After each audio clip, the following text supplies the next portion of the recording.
Hey guys, welcome back to the channel. Today we have a brand new episode of the Creatives in Depth podcast, and today we have a brand new guest for the channel. Today I'm joined by another young filmmaker who I was lucky enough to work with back in college, and that filmmaker is none other than Jessica Moir. Hey Jess, welcome. Thanks so much for being here. Yo, Cade, what's going on? It's great to see you again. It's been 3 years since we both graduated Keene State College, but yeah, 3 years and here we are. Yeah, I know, right? So yeah, thanks so much for being here. I'm excited to ask you all these questions. So first up, I wanted to ask you this. So for you as a young filmmaker, do you remember the first moment, maybe from your childhood, that really sparked your love for movies in general?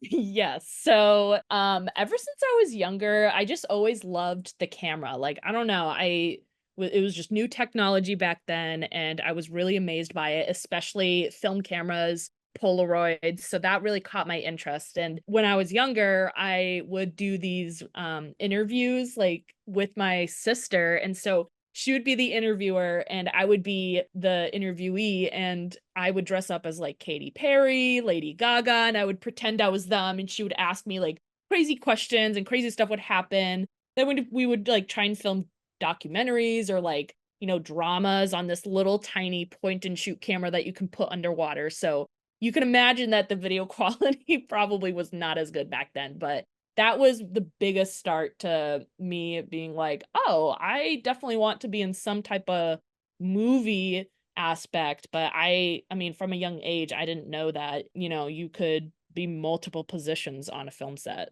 Oh yeah, for sure. Well, and I'm also curious, so growing up, did you always want to be a filmmaker or were there other careers that you were interested in exploring? Also, what would you say motivates you most, both as a filmmaker and as a storyteller? So I wanted to be like 5 billion things when I was growing up. I wanted to be like a police officer, I wanted to be a firefighter, I wanted to be a vet, I wanted to be a cook. And going into high school, I went to Nashua High School North, and they had a culinary program there. And I loved baking and cooking. So I was like, I'll join it because this is also kind of a passion of mine.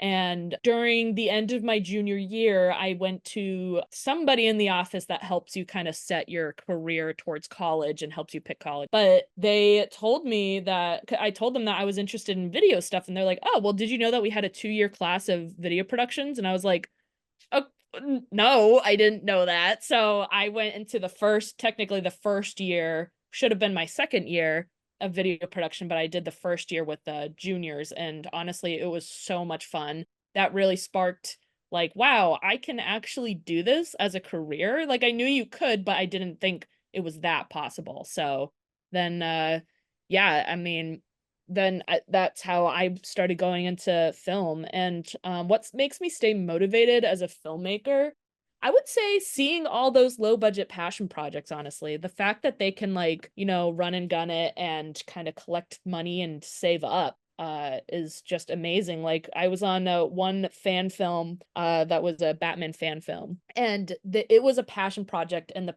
director and the guy who also played Batman and wrote it, he saved up his own money to make this film. He also had a 3D printer, and he was making like weapons with the 3D printer. It was so cool, and just seeing people out there that make passion projects and just their own films without any direction or with direction is very inspiring, because a lot of people think a lot of the time that you need to have a story with film, and no, you don't need to have a story. There are so many experimental filmmakers out there that have zero stories. Like Salvador Dali, he did a short film and it was ridiculous. Like, a lot of people are like, this doesn't have a story to it, but you know, he didn't write a story for it, but you can kind of see all the hidden meanings in his film, and there's the story. Even if it looks crazy, he did it and he made it without any script. Well, and I'm also curious for you as a filmmaker and a storyteller, what is it about the filmmaking process that you think is most exciting? And also, is there any area in film production that you feel the most creative in, maybe? So I would say like what the most exciting bit of filmmaking is just being on set. Like, obviously building up to, being on set and starting the film dates. That is an exciting process, but I'm more of a hands-on person, and so I love being on set, holding the equipment, and honestly, it being stressful, but that's my favorite part about filming is how stressful it is because I'm stressed out about making sure everything looks right. And then next thing I know, it's like the end of the day. Like it flies by. And the area of film production I feel most creative in is probably the post production when you're editing it together. Because, I mean, at that point, you can follow along with what you wrote down, how you wanted it to start and end, but you can really just do whatever you want with the footage you have unless someone you're editing it for somebody else, then definitely follow what they want. But if it's your own, then you could do whatever you want. So that's probably when I feel the most creative is sometimes I'll think like, how do I want to edit this? Do I want to edit it like weirdly and make no sense, or do I just want to do start to finish type of editing? Yeah, I totally understand. And I'm curious, so when it comes to the very first film related project that you ever worked on, what was it and what was your experience like making it? And also, are you proud of it today when you look back at it? So I would say my first real experience, well, I guess I have two, were in college. And one of them was I was an assistant director on Joe Derry's film that she did called George's Line. And she wrote that herself and directed it herself. And I was her assistant director. And I kind of got to see what it's like to be on a real film set because I had never been on a film set prior to that. And having that kind of step forward was really educational because with that, you were able to, obviously you try not to make mistakes, but on that, it was kind of a safe netting that if you were to make a mistake, you have people around you that will take care of you and make sure that you don't feel bad about that. Not saying that you don't get that out of film sets, but it was just a nice way to get started into realizing, oh, these are the, language that we use on film sets. This is the department that you maybe want to give room to and etc. And then doing my capstone film, which was on 16 millimeter film rolls, I realized the major importance about just planning out your shots because I ran out of film rolls way faster than I thought I would. And so I had to buy four 400-foot rolls of film to be able to film the rest of this. And I only bought two thinking that, oh, I'll be fine. I won't need to buy any more. But nope, the two went by so fast. And then I had to have a little break in my capstone filming because I needed to wait for more film rolls to come in. But yeah, that really taught me a lot about pre-production and planning because after the first filming day at night, I was downstairs with everyone on the crew and we were planning out the shots. Which shots should we get rid of because of, oh, that's going to take up a lot of film roll. How long do you think this would take to set up? Because it was just a long day. And I'm I'm most proud of my capstone film. That was the first time I ever filmed for a really long time on film. And it was super anxiety inducing because I had to make sure that, it was being lit properly. It matched the lighting. I had to make sure that I didn't expose any lighting to the film when I was changing it out. So what I would do is I would go in a closet or in a very tight room where there's no light and I would do it blind. I would not be able to see at all in the dark and I would just feel around with my hands. And I watched many hours of film stock video on how to load it. But I would say that was my most proudest because that really, I mean, not only did George's Line help me with mentally preparing, but I think this physically prepared me for long film days because those were absolutely long film days. And I'm just proud of how it came out. And I'm proud of the crew that we had and literally everything else about it. Well, I can say, having seen it before, I think it should be the project you're most proud of because it was fantastic. And, credit to you and everybody who put it together. I loved it. Oh, thank you so much. Absolutely. So there's one thing I am curious about. So studying film back in college, were there any classes or maybe projects that helped you better understand which areas of film you did want to explore most? And, as well as any areas that you maybe didn't want to explore? If so, what were they? That's a tough one because I think almost every class that I had at Keene State, either it be film studies or film productions, I was interested in it. Like to this day, I'm very much of the type of person that's like, I want to learn every position on a film set to not only have more respect for those positions, but to learn. So if anybody needs extra hands on set, I can be like, hey, I kind of know how to do this. Let me help you. So I was kind of interested in all, but one of the biggest classes that really, really made my creative side of my brain literally explode because it was overloading with creativity is Joe Derry's animation class. That was so much fun. I cannot express the amount of creativity room and freedom that you had in that class. Joe Derry was an amazing teacher, and she really let students explore their creative roots. And that made me learn more about experimental filmmaking, experimental animations, and have a lot of respect to animators because it takes a very, very long time. And I know people are like, duh. But no, you don't realize how much time you spend in animating until you're actually doing it. Actually, just real quick, shout out to you, Joe. We loved working with you at school. Oh my God, yeah, shout out to Jo, forever and ever. She's literally, I mean, there all the teachers there are the best teachers, but Jo has a special place in my heart. And yeah, she is an amazing teacher. If you don't have her, try to get her. Yeah, absolutely. Well, and I'm also curious, what are some of your fondest memories from just studying film in college? And this can relate to any projects that you worked on throughout the years, or maybe any of the professors or students that you got to work with.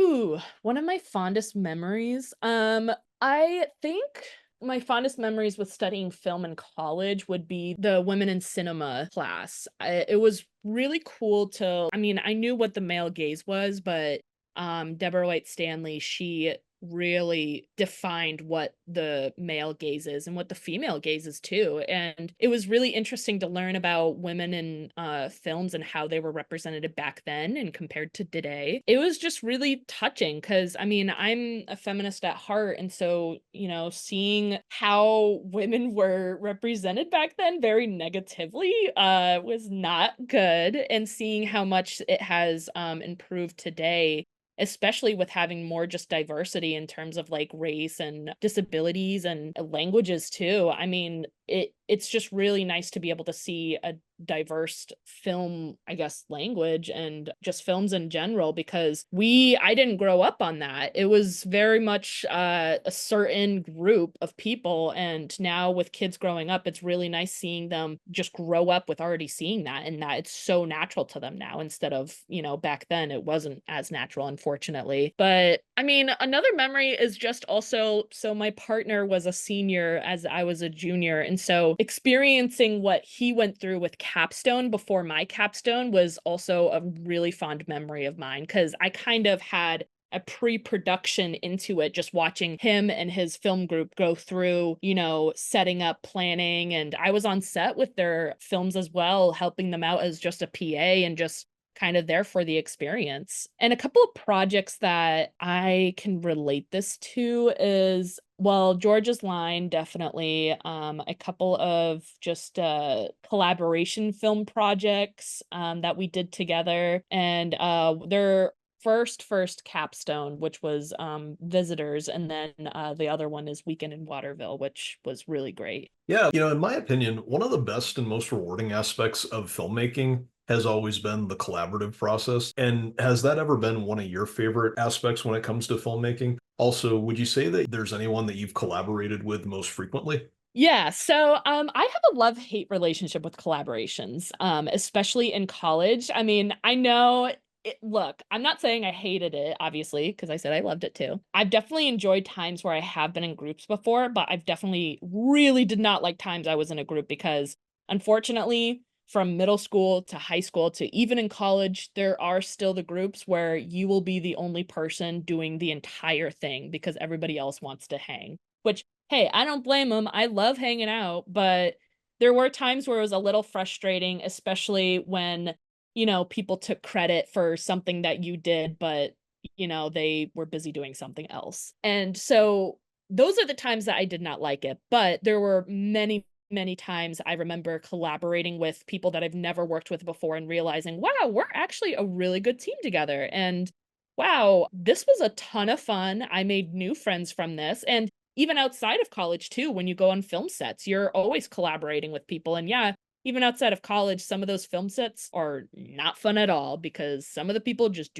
their energy levels do not match. But I mean, being on film sets outside of college and having those good collab groups and maybe even knowing one person on that group, it can make the collaboration so much better. I would say the person that I collaborated with the most, besides my partner, was Rebecca Marks.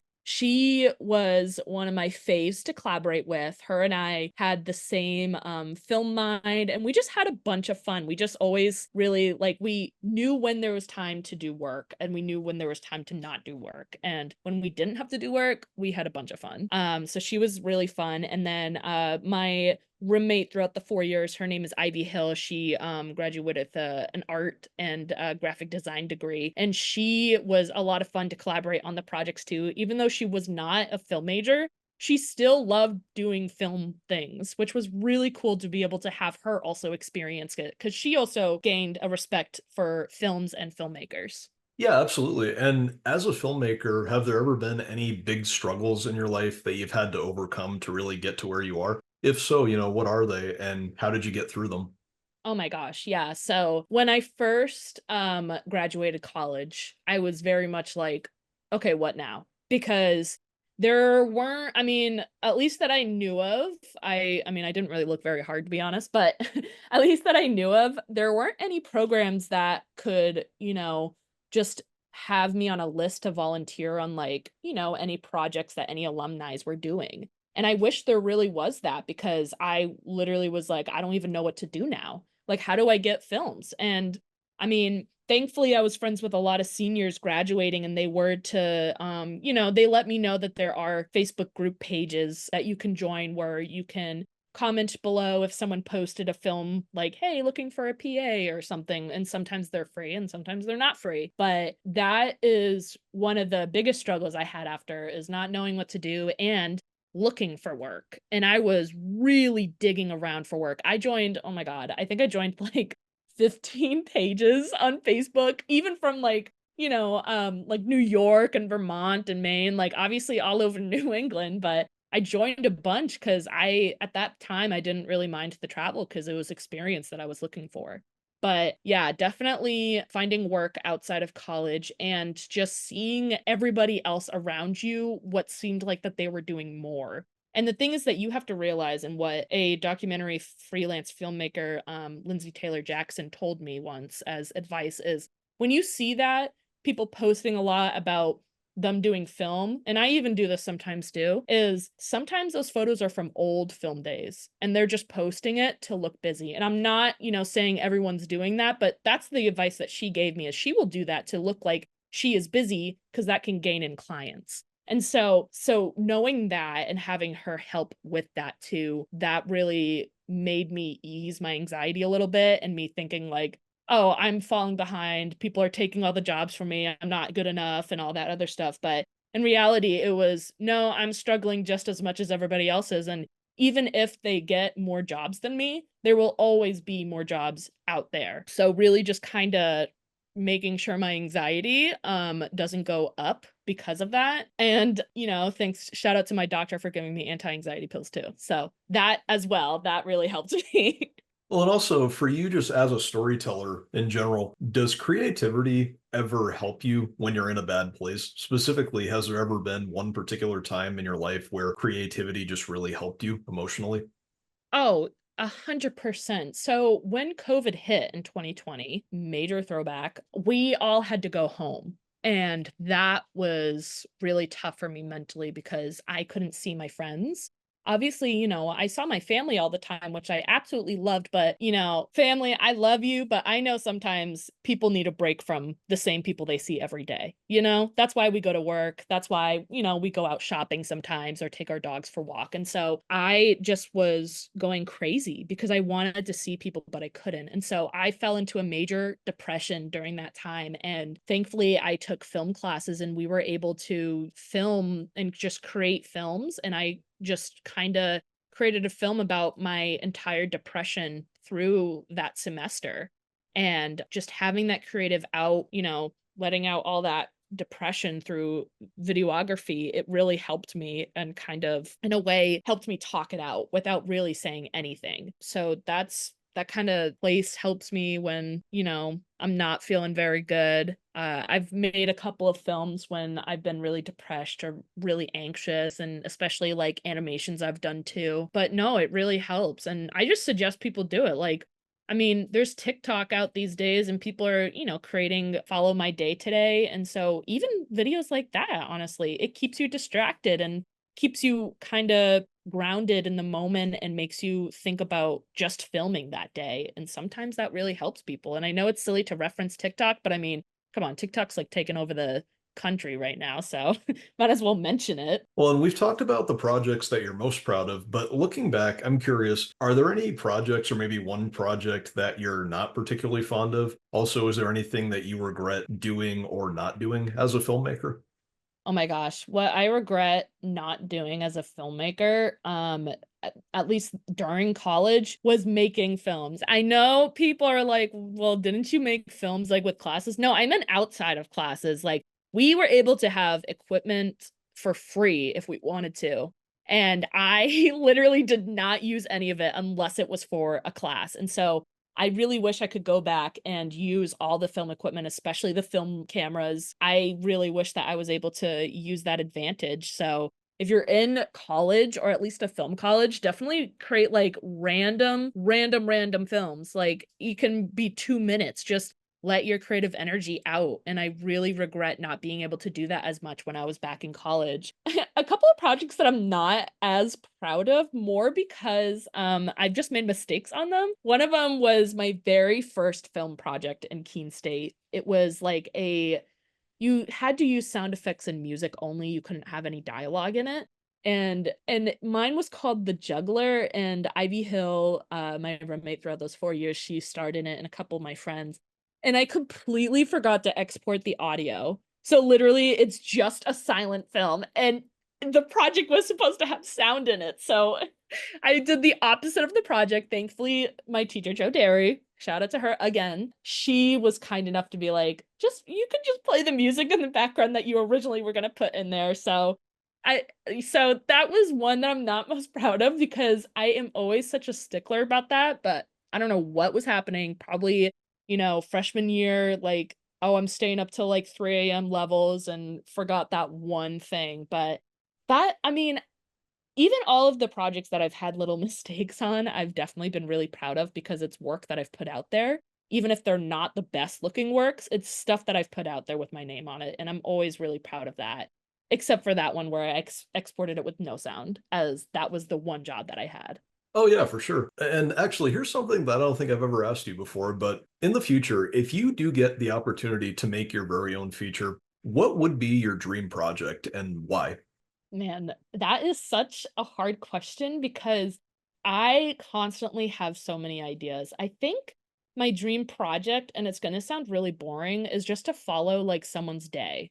Just to follow like what goes on in their day. And, obviously, whatever dramatic event happens to them in their day, I kind of just want it to be a narrative, very simple, following them around, kind of learning about the person and that's really it, and I hate for how boring it sounds, but I've always wanted to do something like that, just I mean, and have, like, crazy camera angles, weird lenses to use, and, like, Foley sound, but, yeah, I've always wanted to do a project like that. But other than that, I guess, like, more experimental ones maybe that don't make any sense, so, like, a picture of just, like, I don't know, food on the counter and then, like, a dog barking, like, I don't know, like, something like that. I feel like it would be fun because it's just, oh, what is that thing called? Brain rot. I would basically just do brain rot video and just I don't know if you know what that is, but it's a thing that's going around.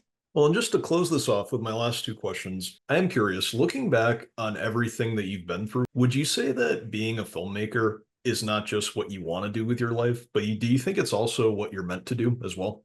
Yeah, I definitely think that honestly I was meant to be a filmmaker. Since the very beginning when I first held a camera in my hands, I don't know, since like age baby to now, as a 25-year-old, that was I think I just have always been meant to be a filmmaker and it feels really good because if I didn't continue down that filmmaker path and follow my dreams, I wouldn't be a director of photography on a reality TV show. I wouldn't be a dog photographer opening my own business. I wouldn't be a photographer for opening my other business. I wouldn't be working at Lens Pro to Go. Like, I wouldn't be in these fortunate situations that I am very thankful and humbled about today. I am just very happy to be in the place that I am. I'm very happy to have the film connections that I do have. And I just know that if I ever have a project coming up, I can always look back to all these people like Hunter Anderson, Zachary McCallion for sound, a couple of people that I've met on set, Ashton O'Brien, Liv Rowe, like all of these people are just absolutely amazing. And I'm just really thankful because I wouldn't be with these jobs that I have if I didn't follow the film path I did. Yeah, for sure. And just to close this off, any advice for other young filmmakers out there that you would give just based on your own experience? Yes. I know this is like a very dated meme, but literally just do it. Like I sometimes when I hear that I cringe a little bit, but no, like legit just do it. The one biggest thing that I learned also is yes, it is good to go to film school, especially cuz the biggest thing you gain is connections. Even if you don't really talk to some people in your classes, you can still connect to them and offer them a film job and most likely they will say yes. But going to film school for connections, and I also learned you don't really need to go to film school either because I learned way more about film production by being on set. So, like the Georgia Line thing, I learned about film production because I was on that set. Yeah, we talk about it in these production film classes, but you don't actually learn what it is until you're physically on a set and realize, wow, this is way more advanced than I really thought it would be. And so I would say go on New England filmmakers page on Facebook, go in there and just look at all the film opportunities and join as a PA. PA is probably one of the easiest positions from my experience, and not to like, diminish the hardworking jobs that PAs do, but from my experience, there have been multiple times where I'm on set and I'm literally just sitting down watching them film, and then I get up to get lunch, and then I sit down and watch them film, and that's my entire day. But I'm watching them do the work and I'm learning about it. So go on as many sets as you can, even if you've never been on a set before, go on it. Like, just say, "Yeah, I'm available," and just go on it, even if it's free or not free. Gain the experience outside of college, because that is so important, because I was on so many film sets in college that it helped me when I was outside of college, when I did apply on these Facebook group pages. But yeah, I would just say do it, go for it, get crappy cameras on Facebook Marketplace and film. I mean, filming on terrible HD cameras is the funnest part because you add so much accent and character to your project. So just go out and get any camera and film on it and make something. It's just you have a world of that's just made up of cameras and technology. You have access to all of that. It's so easy to pick up a camera or your phone and film something crazy. Yeah, for sure. All right, guys, I think that that's the end of this interview. Jess, thank you so much for being here. Yeah, thank you so much. And my Instagram is Jess_Moir, Moir.